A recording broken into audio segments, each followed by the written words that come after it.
Hare Krishna, dear devotees, I welcome everyone to His Holiness Candramauli Swami Maharaj's daily class. My humble obeisances to you all glories to Srila Prabhupada. Today Maharaj is not available and Her Grace Sridevi Mataji is continuing the class from yesterday. Hare Krishna. Today we are going to continue the Srimad Bhagavatam series of first canto, 12th chapter, verse number 21. Hare Krishna Mataji. My humble obeisances to you all, glories to Srila Prabhupada. Thank you so much, Mataji, for taking up this service. Hare Krishna, you can please. I'll share my screen, Mataji.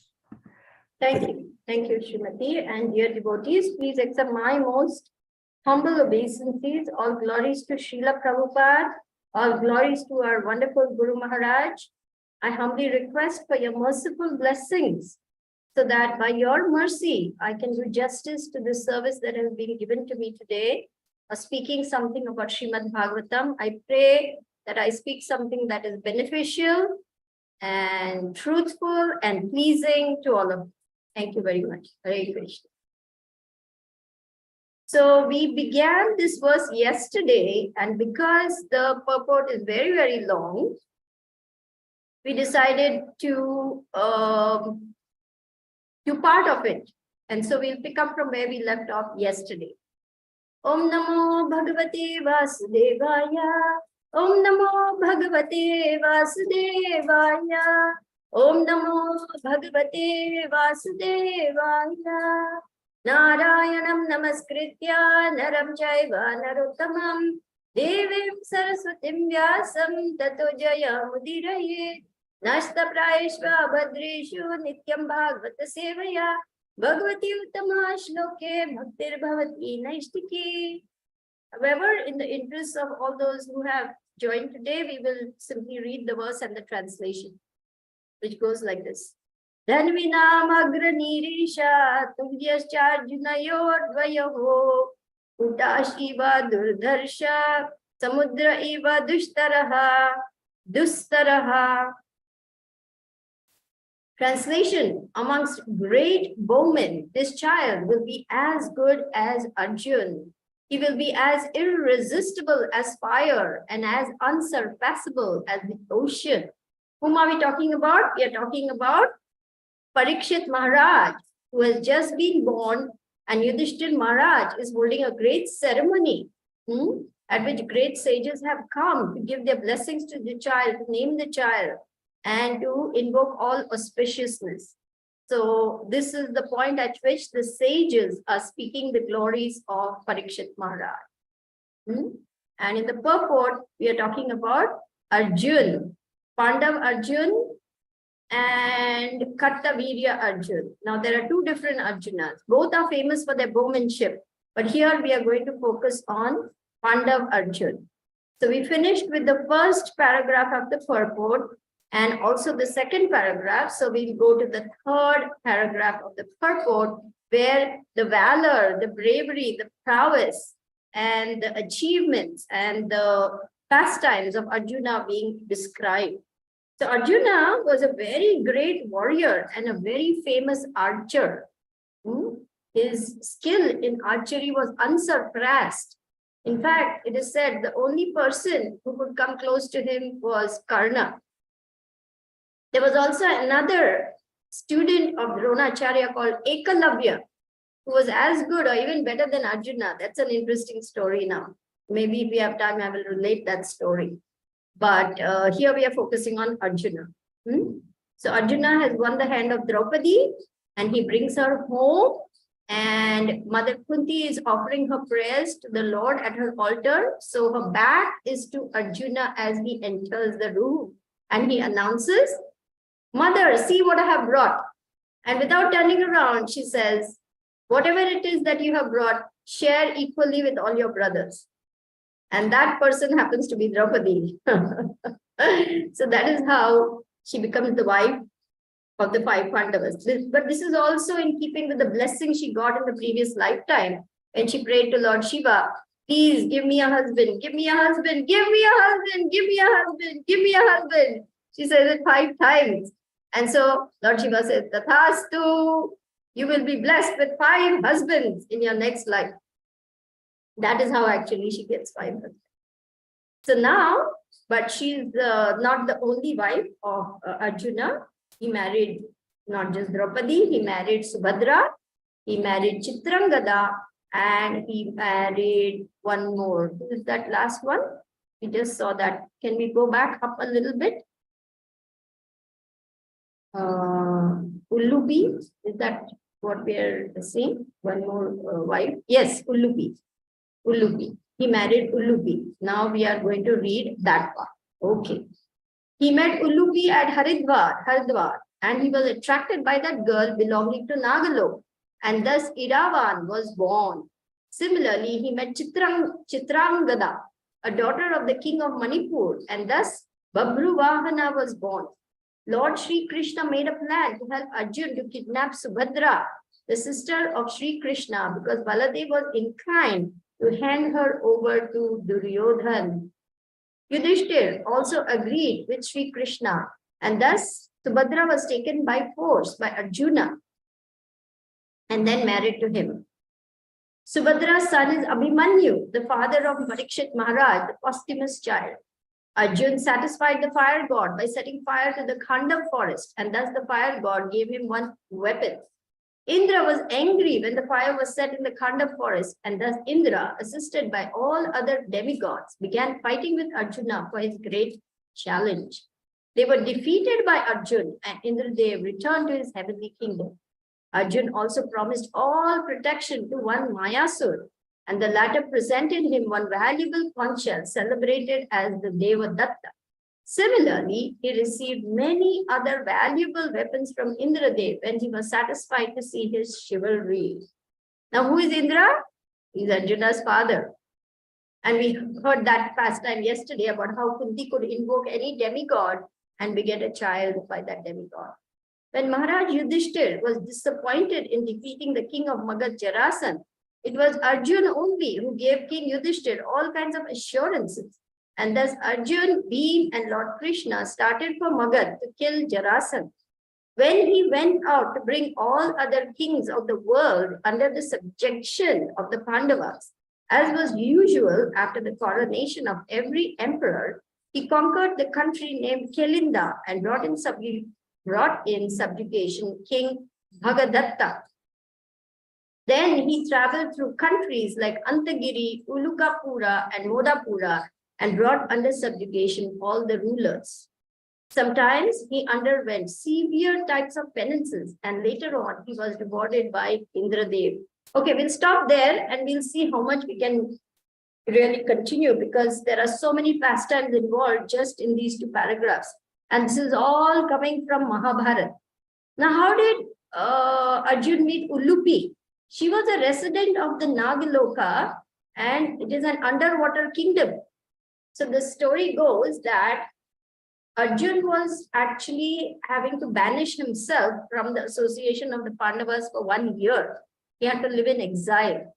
Why? Because he had violated the rule of the Pandavas. Because Draupadi was married to 5 husbands, the rule was that every 1 year she would consort with one prince.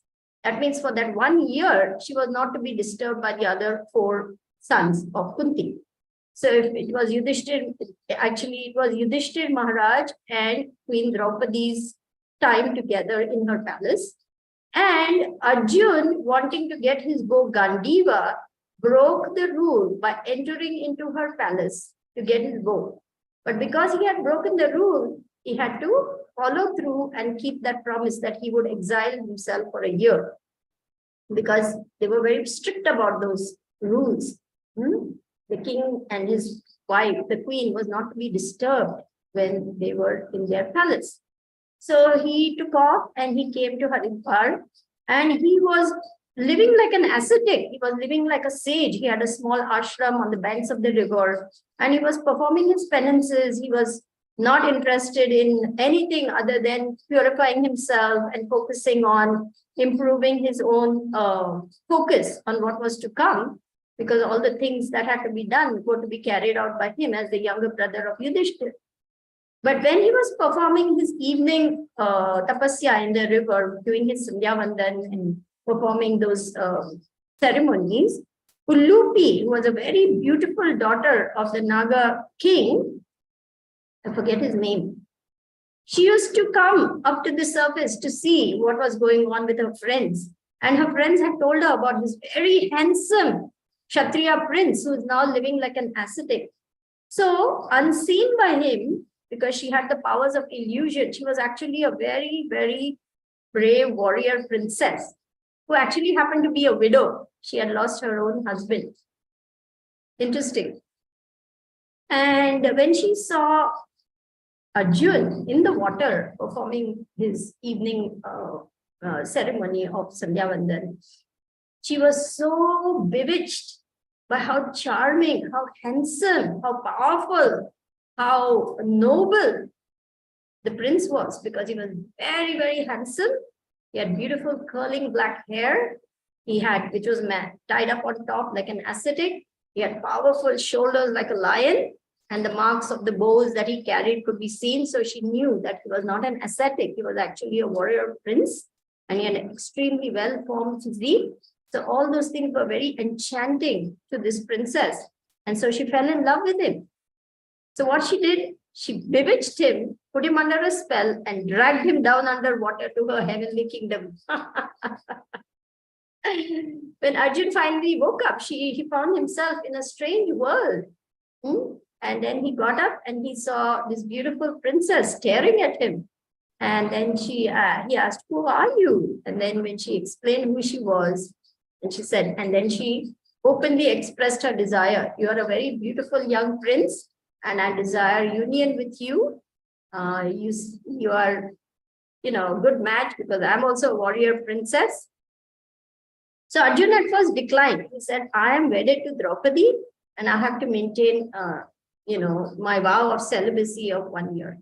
So she pointed out to him, because she knew the history behind why he came, said, "But that pertains only to Draupadi, that you should not re-enter the palace and try to be with like a husband with a wife with her, but that doesn't stop you from taking another wife."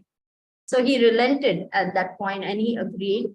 And then she led him to the fire sacrifice ceremony and they were married. And then a son was born to them called Iravan, who was very, very valiant warrior prince who also fought in the Mahabharata war, in the Kurukshetra war. He was killed fighting in that war.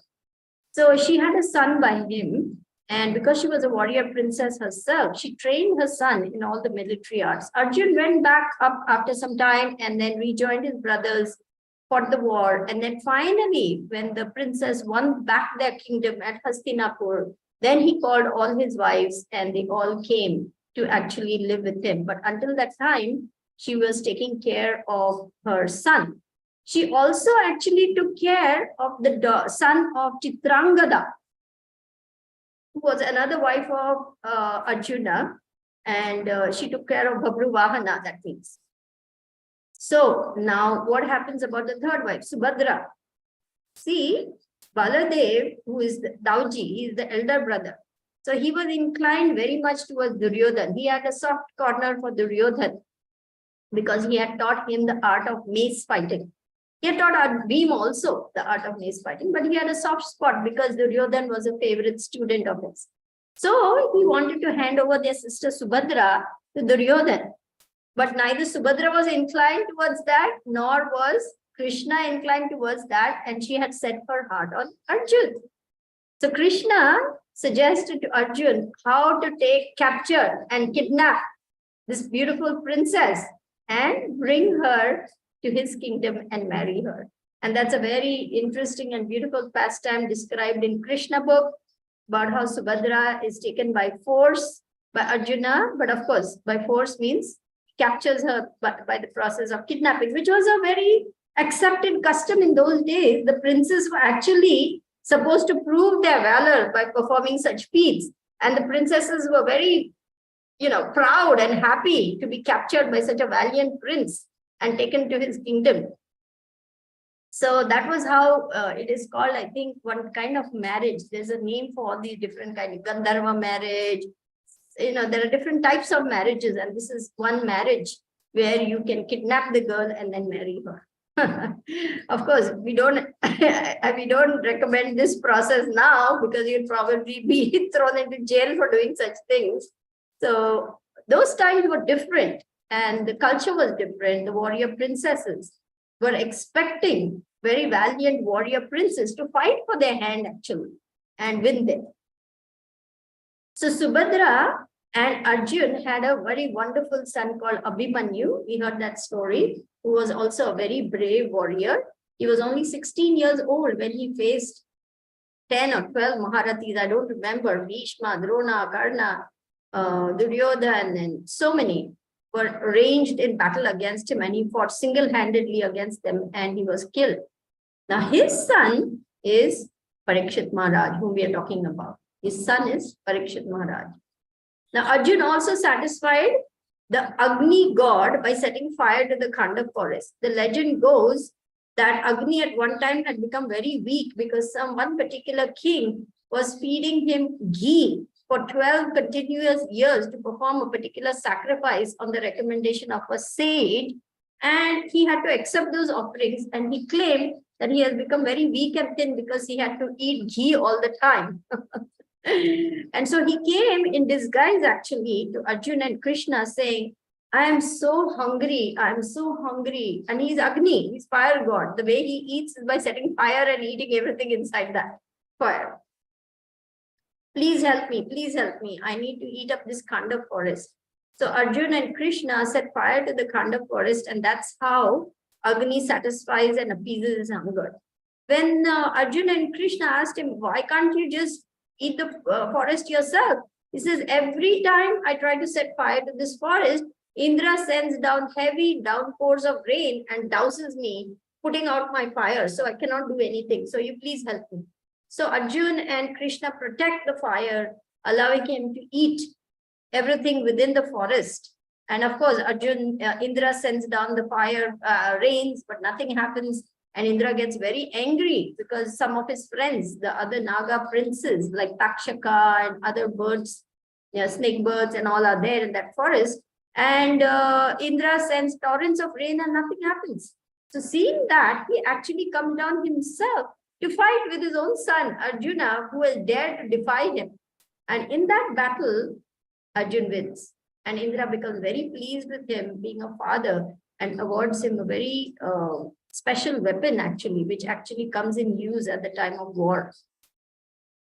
So these are the great exploits of Arjuna. He even went to the heavenly kingdoms because he fought so valiantly that the demigods were very pleased to receive him. So at one point, Arjuna promises all protection to Mayasur, who is the demon also living in that Khanda forest, and the fire doesn't touch him, doesn't burn him. So being very grateful for that, Maya Danav finally makes that beautiful kingdom for them.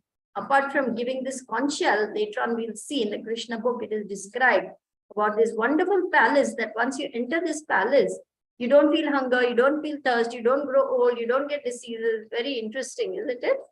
So this was a gift given by Maya Danav to Arjuna and his brothers. So he received many valuable weapons from Indradev.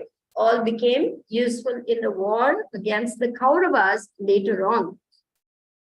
So Arjuna, as we can see, is a very valiant, very brave, and unflinching in the face of challenge. He didn't turn tail and leave. Whenever he was challenged, he fought to his utmost capacity with full chivalry.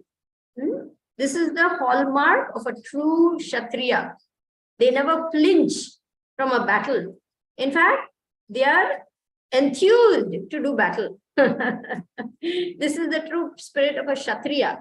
As it is described in the Bhagavad Gita, Kshatriyas are very valorous. Heroism, determination, bravery, generosity, nobility, chivalry, kindness, upholding dharmic principles.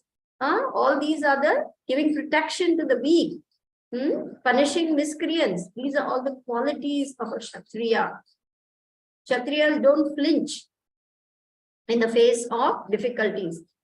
One interesting story comes to mind. Srila Prabhupada's early disciples, one was a very brave Kshatriya disciple. And in Germany, when the devotees were being attacked, This one person single-handedly, he was actually a martial arts expert. He just knocked out the whole bunch of those dacoits and goons who had come to harass the devotees. And before the fight began, when he realized that he's going to have to use his prowess, you know what he said? Thank you, Krishna. I'm getting to fight.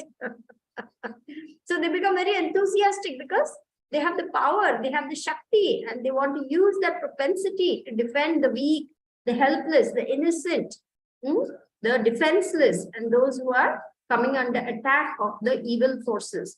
So he went to work, and at the end, actually, one of the dacoits, the people who attacked, was dead, actually, and they had to very quickly smuggle him out of the country in order to, because it was actually not lawful to take the life of another person. But the fight was so severe, he was single-handedly fighting against 10 people, 10, 12 people. So he had to use all his strength. He had to defend not only himself, but the others. So he just went all out. He did not intend to, but he killed one of the dacoits. And so they had to take great care to smuggle him out and protect him. This is what I hear. Later on, he came back to Germany and offered himself up, something like that. I don't remember the rest of the story. But anyway, he was a Kshatriya disciple of Srila Prabhupada. And Srila Prabhupada said, we must train up one class of devotees who can be well-versed in the art of warfare. He even said, we must have guns to protect ourselves against those who come to attack us. At one time, a group of 20, 30 mob of Muslim dacoits came to attack devotees in Mayapur. And they had guns, they had bombs, and actually His Holiness Bhakti Raghav Maharaj lost his leg in that battle. And it is because of this attack by the Muslim mob.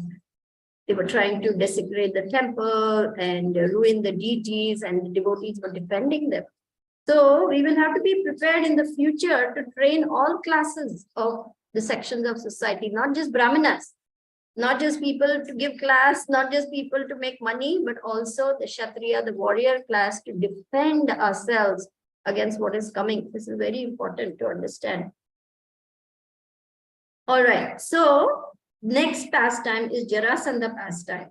So Jarasandha was a very powerful king, the king of Magad. And he had actually defeated Krishna, supposedly. Krishna had defeated him 17 times, but still he wouldn't give up, continued to fight against Krishna. So Krishna wanted to finish him without any more killing of innocent soldiers. So what they did, they hatched a plot. Arjun, Bhim, and Krishna went disguised as Brahmanas to Jarasandha. Now, in those days, the kings were extremely generous, extremely wealthy also, and very generous to give favors, to give charity, to give whatever people asked. It was a matter of pride for the king to fulfill the desires of whoever comes to him. So knowing that, they all three went and they said, we don't want anything from you. We just desire to fight with you. So Jarasandha, seeing their bodily physique and their strength, knew these people are not Brahmanas. They're definitely warriors. So he agreed. And then it was decided 1-to-1, obviously, has to be 1-to-1 unarmed combat, that Jarasandha would fight with Bhim. And so Bhim and Jarasandha started fighting, and it was a great fight, and each could not defeat the other. They both were equally matched. Now, Jarasandha has a very interesting history.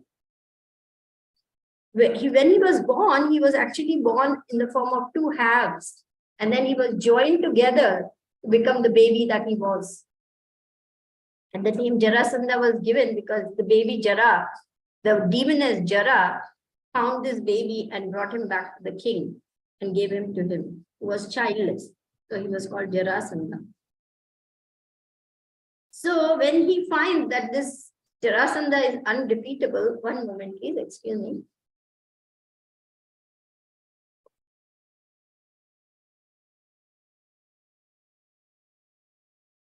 Krishna gave him a hint. He told Bhim, he took a piece of straw and he bifurcated the straw into two pieces. And that was the hint that Bhima needed to understand how to kill this person. It was to take the two legs of Jarasandha and tear him apart. So he did that. And the first time he did that, the two people joined back again together and again became whole, and Jarasandha continued the fight. So again, Krishna made the same gesture, but this time he threw one piece in one direction and one piece in another direction, saying, after you bifurcate him, throw each piece so far away that they cannot come back together.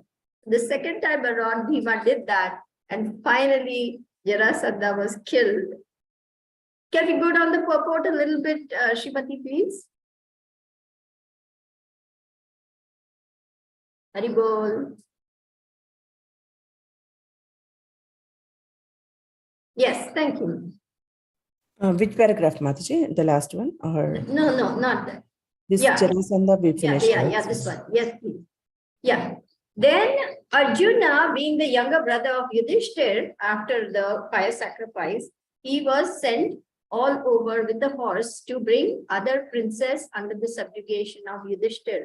And then he went and did that. He performed that seva for Yudhishthir Maharaj, that the whole earth would come under one rule, traveled to different provinces and brought all the princes one by one under the subjugation of King Yudhishthir. We'll stop over there and we'll open up for questions, comments, objections, criticisms, realizations, and I will try my best to answer. I may not be able to satisfy you, and then we can refer to Guru Maharaj. Thank you all so much. Hare Krishna. Thank you, Mataji. Thank you for sharing these past tense. Very interesting. Yeah, these are all, I think, in Mahabharata book. So when we read deeply, we'll know these past tense. Yes, about Arjuna's things. Thank you, Mataji. Dear devotees, any questions or comments or anything you want to share?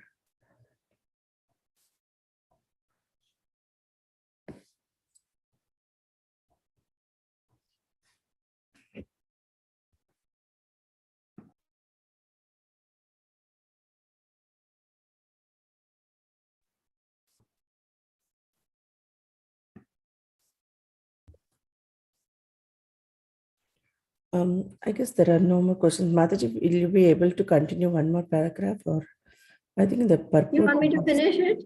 Yeah, that's better, I think. Because yeah. Well, we could do that. We could complete it. 3 more paragraphs are there. How many paragraphs more?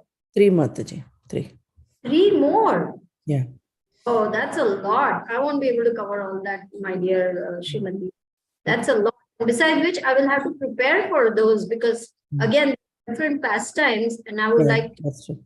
after the proper preparation, you know. Sure, no problem. See, this is Leela, you know. Continue. It would be different. Yeah. I request you to bear with me. No problem. We can continue tomorrow. Yes, please. A very long purport, and to do justice to it. Actually, devotees can share whatever realizations they have. It doesn't have to be strictly speaking, you know, for Arjun, but anything that comes to your mind, just hearing this, whether it's about the 4 ashrams or dharma, dharmic principles, Kshatriya nature, or what is Vaishya, what is Shudra, what is Brahmana, anything that comes to your mind, we can open up for discussion, no problem. Yeah, I was thinking like Mataji, to follow all these things like as a Kshatriya dharma and pleasing everyone all the time and protecting the citizens. So it's a bit a heavy task, right? So for the Kshatriyas, for the kings.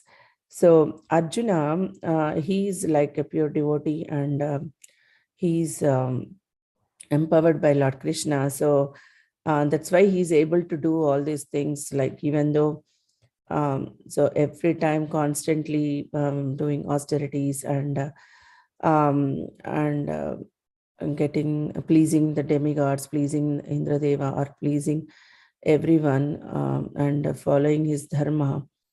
So I was thinking, like, because he is a pure devotee, and that's why he is able to do it. Like, not everyone, and that too in that age. In that age, all the kings must have been like that. But when we compare them with our Kali Yuga kings, then they are not able to follow, and that's why that's why India was ruled by the British. So I was, Yes, as you're absolutely correct, because the things start deteriorating with time. Once Kali Yuga begins, everything starts deteriorating more and more and more, and everybody comes down more or less to the level of Shudra. So we don't even have people of that caliber anymore. In the olden days, they were very powerful Kshatriyas. They were also very great musicians. When they sang, they could bring rain. Tansen was a very great singer in the court of Emperor Akbar. There were other singers also. They could bring rain simply by their singing. Extremely great musicians, artists, so talented. The sculpture was phenomenal in India. The temples of old, even hundreds of years, and still the carvings are so beautiful. How did they have that? So they had great caliber. They had great capacity to do those things. The Kshatriya, Arjun was 20 feet tall. Short, he was 14 feet tall, but Arjun was 20 feet tall, and he was even more powerful. So they were great warriors, capable of great feats, because they were Kshatriyas. Kshatriyas were built like that. Their physiques were very powerful. And the ladies were also that size also. Not that they were equal. I mean, that was the age, so it was like that. So you're absolutely correct. Things start deteriorating because this is the fourth age, Iron Age. Golden Age is Satya Yuga, Silver Age is Treta Yuga, Bronze Age is Dwapar Yuga, and then finally we have Kali Yuga. Kalau Shudra Sambhavaha. People are not even so noble or having lofty thoughts or for the upliftment of society. Everything has become animal-based, animal lifestyle, eating, sleeping, mating, depending. That's all there is. Very low and completely covered by the darkness of ignorance. They have lost their vision. That is why the Srimad Bhagavatam has come to give light to the blind population of today. They don't know the goal of life. They don't know anything. Everything is based on sense gratification. It's a very sad state of affairs when human beings descend to the level of animals. It's a very sad situation, isn't it? You're missing the whole purpose of the human form of life, which is the only loophole. In no other form of life can you get out of the cycle of birth and death. It's only in the human form of life. It's so rare. If we miss this chance, it is really speaking very sad because you wasted that life there. So yes, you're absolutely correct. So we should listen very carefully to all these pastimes and take note of how we are supposed to be, what we are supposed to do, what is my varna, what is my ashram, what is my propensity, how can I use what I have to perfect the human form of life and go back to Krishna. That is unique for each one of us. It's not one size fits all. And that is why we need a spiritual master. Because the spiritual master knows his disciple and can guide the disciple perfectly on the path of bhakti, so that progressively the disciple slowly gets more and more purified, starts getting rid of anarthas, becomes more and more fixed, and so on and so on and so on. So we have a very great opportunity. Thanks to Srila Prabhupada's mercy, we must not lose it. Yes, Mataji. Yeah, previously in previous classes, Guru Maharaj was mentioning that democracy is not the way of ruling. Monarchy should be the one. So then I was thinking, like, we don't have that, even though in 100 years back, or sorry, not 100 years back, 500 years back, also we don't have that much pious kings or anyone who follows dharma, and very powerful kings, as you said, because they didn't have that much capacity to rule the rule India, especially to not to give away our country to the British. So I was thinking in that direction. So yeah. They had become weak because nobody was following. And Hmm. Prabhupada is saying that we need a class of men who are the head of society. I'm creating brahmanas so that this headless society can at least have a head. Without a head, how can the rest of the body function? And brahmanas will teach the Kshatriyas, the Vaishyas, the Shudras. They will reorder and reorganize society, because Prabhupada says without organization, it's not even human society. It's animalistic society. So therefore, Srila Prabhupada gave us such extensive scriptural knowledge, so many books. Why they have been written? Because Srila Prabhupada said, my books are the law books for the next 10,000 years. So all the knowledge is there. How to be, what to do, how to act, how to carry out my activities. Everything is being given to us. We simply have to take note of what we have given, value it, and then follow it in order to reach the highest perfection of life, which is Prema Pumarto Mahan, pure love of God, to awaken. And it is already there. It is dormant in the heart of every living entity. This pure love of Krishna is already there in your heart. We just have to peel back the layer upon layer, which has been covered by so many millions of lifetimes of contact with this material energy. It simply has to be uncovered, and it is already there. So chant, chant, chant. Read, hear. So. And chant and be happy, said Srila Prabhupada. Our Guru Maharaj also said, you want to be happy? Chant Hare Krishna. Associate with devotees, serve the devotees, engage in the process of bhakti. Take part in Harinam Sankirtan is a fast track. Engage in Harinam Sankirtan because it is Golokera Prema Dhan, Harinam Sankirtan. It is the gift of love coming from the spiritual world and non-different from the ras dance of Krishna. So sing Hare Krishna, Krishna Krishna, Hare Hare, Hare Rama, Rama Rama, Hare, and be happy. Yes, Mataji. Thank you. Devotees, any questions or comments or realizations you want to share?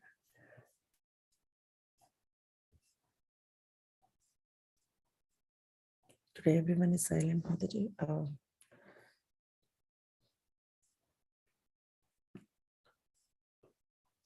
Pani Mataji and Prem Kishori Mataji, they are saying thank you for the wonderful class.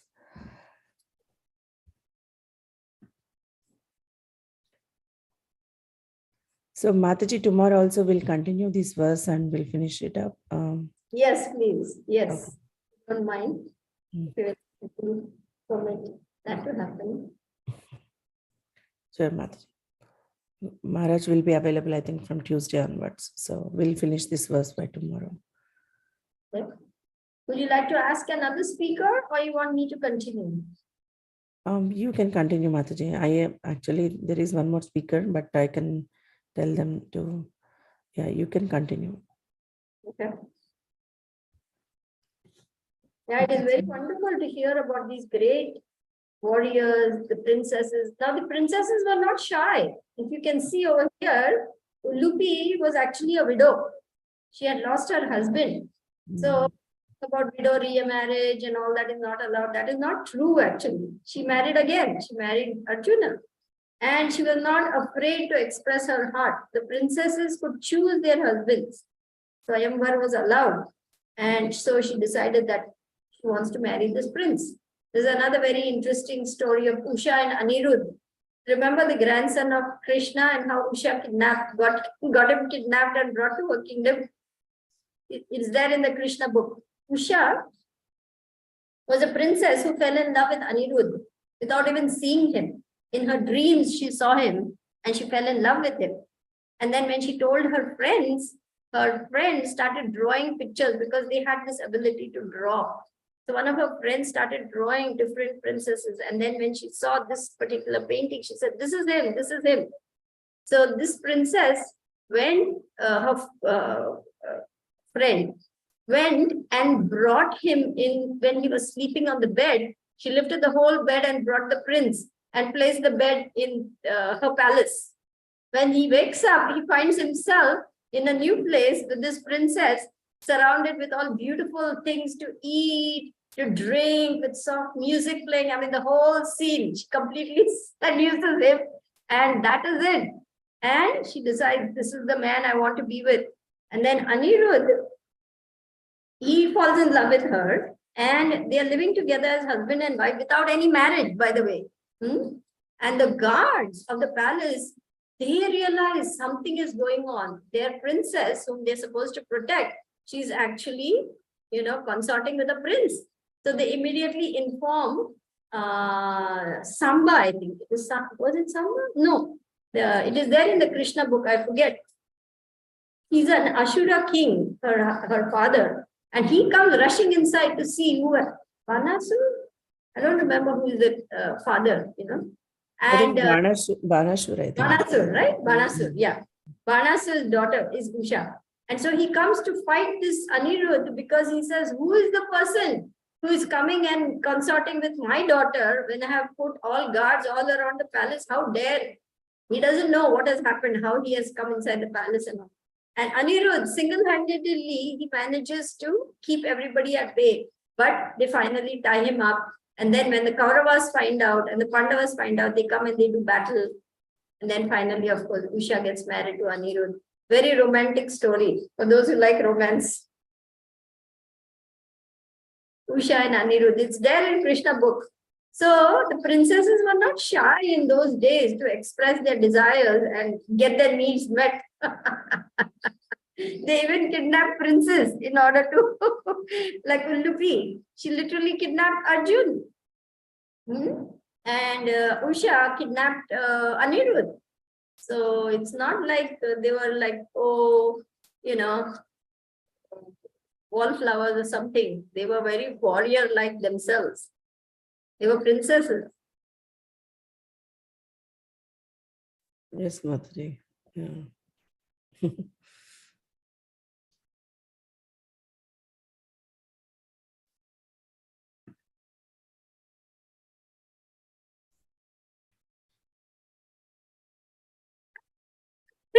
Prema Kishori is amused. She's very hilarious.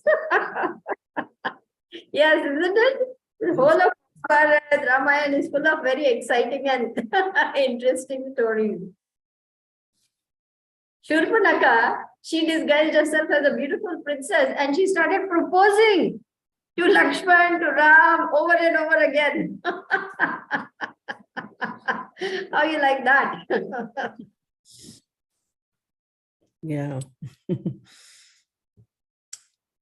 Great.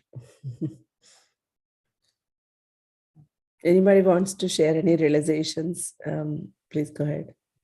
I see Rishabh Prabhu online.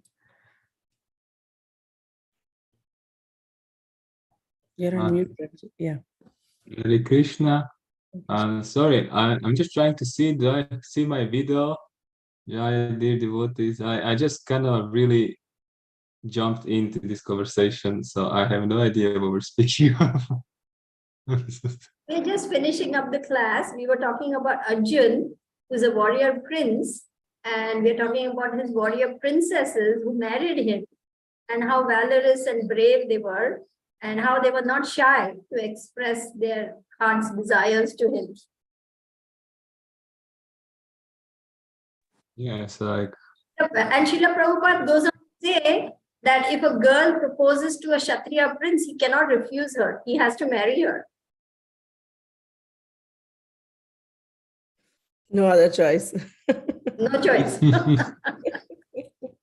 Interesting, huh? An interesting thing I was reading today in Srimad Bhagavatam. I was reading an eighth canto about referent manus and then how actually they were describing the different manus and rishis that will be in the next manvantar. So we are in the 7th manvantar, and then after him it came the 8th manvantar. And interestingly, Ashwatthama will be one of the rishis. Vyasadeva will be one of the rishis. Like Kripacharya will be one of the rishis. That's interesting. Like it's like already know. It's like they have a like they already know who is going to be the elected. And one thing that's interesting that really kind of made my relief in my heart, knowing that this Dharma, Sanatana Dharma, is re-established over and over again, like all the time. So it's nothing like, okay, we don't see any of this financial Dharma now. We see, like, it's already like Srila Prabhupada said, 5,000 years into Kali Yuga, we already see like, it's already a myth, having the Sanatana Dharma. So I was thinking like, oh yeah, I have to be the one serving the world. I have to be the one, the save Krishna consciousness or something. But Krishna consciousness doesn't need your help. It's establishing itself constantly again and again.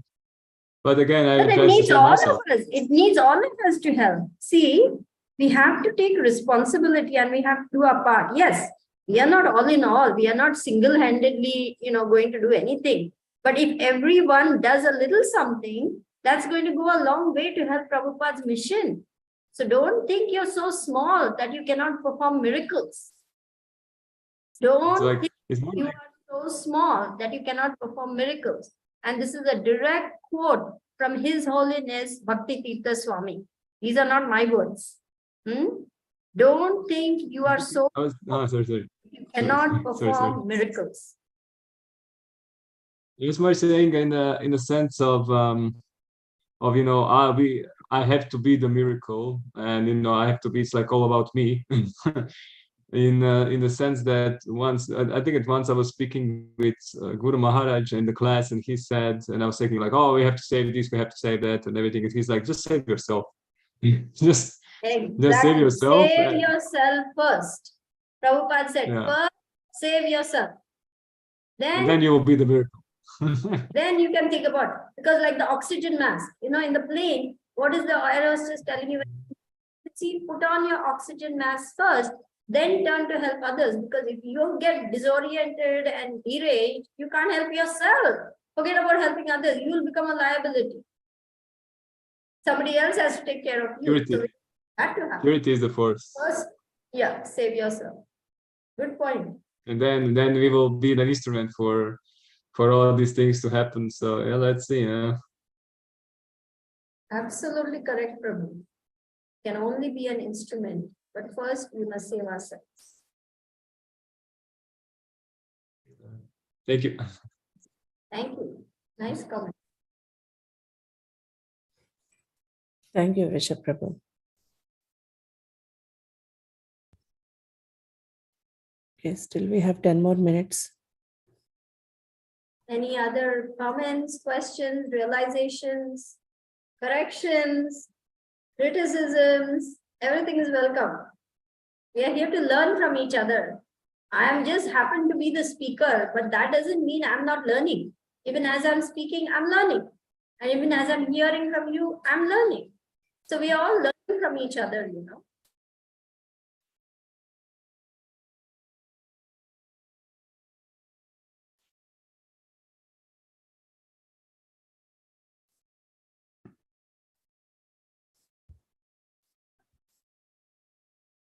Oh, poor Tirtha Kirti. I think she didn't realize that the class is 5:30. She's joining us now. Hare Krishna, Tirtha Kirti Mataji. My humble obeisances to you. All glories to Prabhupada. Jai Gurudev. Yeah, yes, Mataji. Yeah, I forgot to tell you to announce yesterday. I'm so sorry. I could have reminded you, but I also forgot to tell you, Tirtha Kirti, that from today, class is going to be at 5:30 in the evening. Not 6:30, 5:30 from today. So we finished with the class, but we are now in questions and answers. Do you want to share anything with us? You're on mute. We cannot hear you. Mataji, you're on mute, Mataji. Tirthakirti Mataji.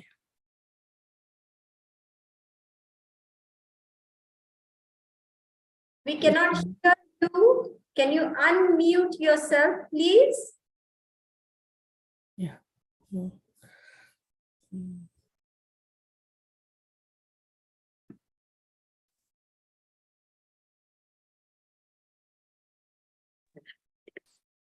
Yeah. We can probably hear you. Go ahead. Hare Krishna, Tirthakirti Mataji. Hare We can Krishna. hear now. Yes, Mataji, you are unmute now. Okay, thank you very much. I do not know what to talk, but I've had a very nice day today. I was I made Jagannath visit because he is in Samadhi now, just for the visitors. And so we visited him. He was very happy. And after that, we went to Samadhi, the real Samadhi. And that was very nice. That is always very nice to go to Samadhi. It's such a wonderful. Thank you. Thank you, Mataji. Yes, it is really wonderful that Jagannath, Baladev, Subhadra Mai have come here, and they're going to be here for until 28th of June, and then go back. They are there in the Srila Prabhupada Samadhi area inside. They have made a space for the Lord. That is the Gundicha temple for now. Good. Thank you very much. Then they will go back on 28th June. Thank you. Devi Mataji and her husband and family also here. So we attended the Kirtan, which was really ecstatic yesterday evening. It was very nice. Not yesterday, I'm sorry, day before yesterday. Very nice. Yeah. Thank you. Silpesh Prabhu, you have any comments? Hare Krishna, please accept my humble obeisances. All glories to Guru Maharaj, all glories to Prabhupada. You know, yesterday I mentioned about we were having a holy name immersion weekend here at the Manor. So I Immersion of the Holy Name retreat at the Manor. Yes, like a weekend retreats in Kirtan. I wasn't able to go, but a friend went to Muhammad Das's workshop. And as we were talking about chanting yesterday, he said, chant with emotion, chant with feeling, then you are chanting from your heart and then not from your mind. That was a nice little, nugget of takeaway. And yesterday evening, I watched the Kirtan, they put it online live. And there's most amazing Kirtan from Mahatma Das and Indrajumna Maharaj. Absolutely wonderful. They're going to be doing Kirtan today as well. I think it's starting in half an hour. It'll be live online if you can find it. But it's going to be for the whole until evening, the full Kirtan. So at Bada Haridas Prabhu, Prahlad Das as well. Absolutely amazing Kirtan. So it'll be live in a little while, I believe. Very nice. Thank you. It's going to be streamed live on YouTube? Yes. Great. Yes. And what is the link for that, Prabhu? It will either be Bhaktivedanta Manor or it might be Krishna Haveli. Okay. But it usually pops up on YouTube live. Okay, thank you. And Facebook.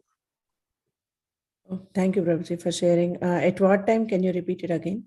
I think it's starting in half an hour, the program for the Kirtan. I'll just continue late. Oh. Okay. Thank you, Prabhuji. I'll check it out.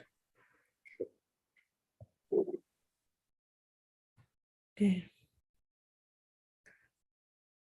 Tirthakirti Mataji, from tomorrow onwards, the class, actually from today onwards, class is 5:30 p.m. Indian IST. So please join tomorrow at 5:30 p.m. Mataji. Thank you so much. I will. Sure. Thank you. I'm happy that it is earlier. Yeah, because Guru Maharaj is traveling. So based on his travel, we are changing the timings. Yeah. So, yeah. So tomorrow we have the chance to hear him. Yeah. Let's hope. Where is Guru Maharaj going to next, Srimati? Next, Guru Maharaj is going to Alachua Temple, Florida this week. Oh. So today he's traveling to Alachua. His Holiness Radhara Swami Maharaj is going to be there. So they'll have a good time. Yeah. In 4 days, we'll be in Florida. After that, I don't know, Mataji. Until Florida, I know. So, yeah. Thank you. Thank you. Okay, Mataji, Prabhuji. So we can end the call here if there are no more realizations or questions or anything. Well, Rishabh Prabhu, yeah, Rishabh Prabhu, you want to ask any question? Krishna. Yeah, so this is something off called doesn't have to be stump recorded. the speaker question. The speaker. This is called stump the speaker question. And that Like, the yeah, speaker please. It cannot doesn't have to be. answer. It doesn't have to be recorded if you know, if not off the topic. I just want just to ask Sridevi Mataji, how was the what's like the biggest now initiative she's working on, and you know, how is it things going? You know, she's so proactive. I just want to get some Well, inspiration. I'm not giving up on, you know, the project that I have in mind to serve Guru Maharaj and Prabhupada. I still am looking for land. I still am talking to people about, you know, the eco project that we want to do. I still am trying to promote this idea that simple living, high thinking is the only way for us to survive in the future. We are not going to be able to carry on like this for very long. I mean, I can see the writing on the wall, as Guru Maharaj says over and over again. Either we are forced to change or we change voluntarily. Isn't it better to change voluntarily than being forced to change?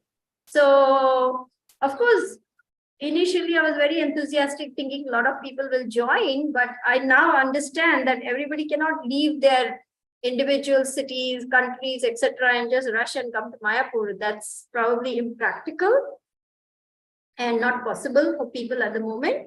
And so I'm trying to garner support from local people. I'm trying to promote the idea among young couples here, because I'm saying, hey, what about the future of your kids? Already they are addicted to cell phones and iPads and iPods, and what is going to happen to them if we don't have farm communities? Let's do something. So I've got some couples in, one couple at least has actually told me, we are with you and we would like to offer our support. And I'm still telling everyone that I want land. But now I have scaled it down. I'm thinking if no one wants to join, hey, I'll just buy a small plot and try to do it. You know, everybody can do one small little thing on their own. And so try to buy something smaller on which we will try to grow things, have a small mud house, keep Gomata, do biodiesel fuel, do gobar gas, we'll try to live very simply, grow our own fruits, flowers, veggies for Krishna, and try to be as self-sufficient as possible. We may not be able to do everything in one lifetime, in one generation, but at least we'll make a start that the future generations can improve and purify more and more.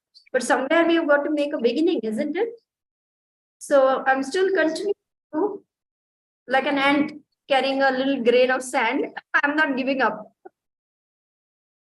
Oh, amazing, please, because this is the only way. It's like, you know, it's like I see the same thing here in the, you know, in the Thai temple environment, yatra environment. You know, you maybe see, like, we are visionaries. We can see with Guru Maharaj's mercy the potency of different projects, but you know, we are not so influential, so we are not in such an environment where people can follow such a big vision so quickly. So we just need to kind of build this, you know, vision in small projects, and it's really interesting just to support you in this way. How like Krishna is actually trying to make us surrender more through the small projects, and then the more we surrender to the small projects, he's empowering us and then scaling it up. So this is the way of going. You know, we're not pure enough to get to big projects, and it will probably collapse because we're not so surrendered as we should be. But with the small projects, when you feel like alone, when you feel like you're on your own, you're actually the most closer to Krishna then. You know, you're taking him by the hand. Right. Like, let's go. In a very, yeah, you're right, actually, because, you know, we don't have so much potency. We don't have so much capacity. We are not so powerful. We are not so empowered like that. But whatever little bit we can do, we can at least try to do a little something. And then with the little something, maybe if Krishna is pleased, Srila Prabhupada is pleased, He will give us more opportunities, give us more resources. And the thing is, once people see something, then they get enthused.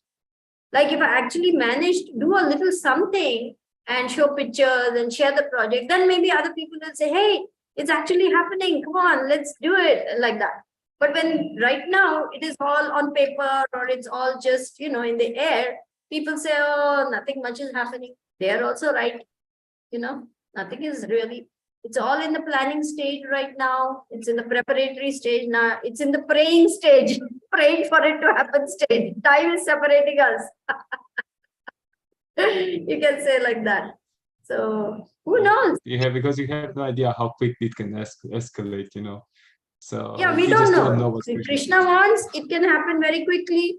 Krishna doesn't want, it won't happen. But we can at least keep trying. We can keep enthusing. I'm telling you, folks, once you come to this lifestyle, you will wonder how on earth you lived like that before. We don't need all this stuff. We don't need so much electronics and gadgets.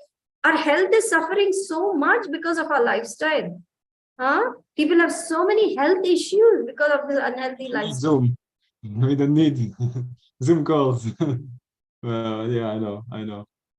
That's We why. can use electronics in Krishna's service. Srila Prabhupada used dictaphone, recording machine, he used microphone, he used everything in Krishna's service. We are not against technology, but we want to keep the essence of Prabhupada's instructions. 7 purposes of ISKCON. In that, one of the purpose, I don't know, I think it's 5th or 4th, I don't remember the sequence, to encourage people to move to a simpler, natural way of life. It is there. It is one of the purposes of ISKCON. So we have to keep moving forward, because what our children will ask from us. Okay, the first generation sacrificed, did superhuman feats, they built temples, they distributed books, they've done what you have done. I always think, what will my daughter ask? What you have done? Kha pee ke jadi ho gayi, nicely on Krishna Prashadam. Tumne kya kiya? That's Hindi. I'll translate. The meaning of that. You will be like super You grandma. ate Krishna, ISKCON, Krishna Prashadam and became fat. What did you do for ISKCON? So, please update us how the things are developing. yes, I will keep you informed. I'm not giving up. Even today, I have gone to look for land. Even today, I went to check out one person who has already bought land and seeing. And my hope and desire is that I really do so much research that when I present it, people will say, oh my gosh, Sridevi has been working for 1.5 years trying to find good land. If she says this land is good, it must be good.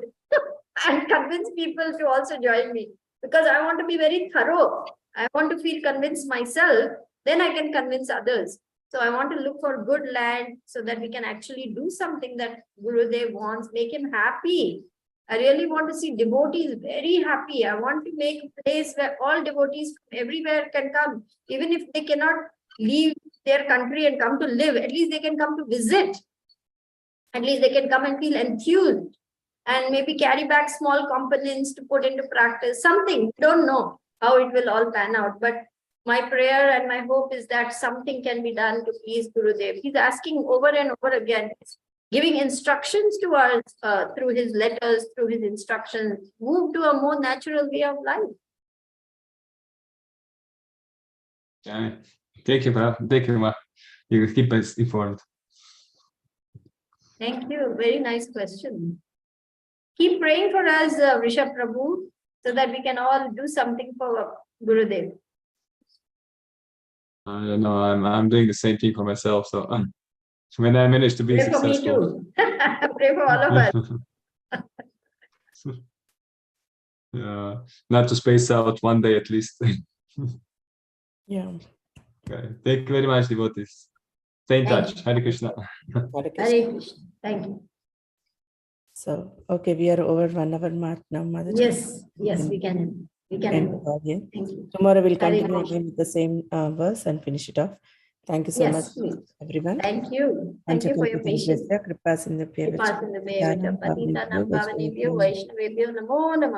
Jai Gurudev. की जय श्रील प्रभुपाद की जय Prabhupada ki jai. Thank you, Guru Maharaj. Hare Krishna. Parikshit Prabhu is saying, we have no choice. Simple living is required. You bet. Yes, Prabhu. Please bless us. I will keep whatever updates are there.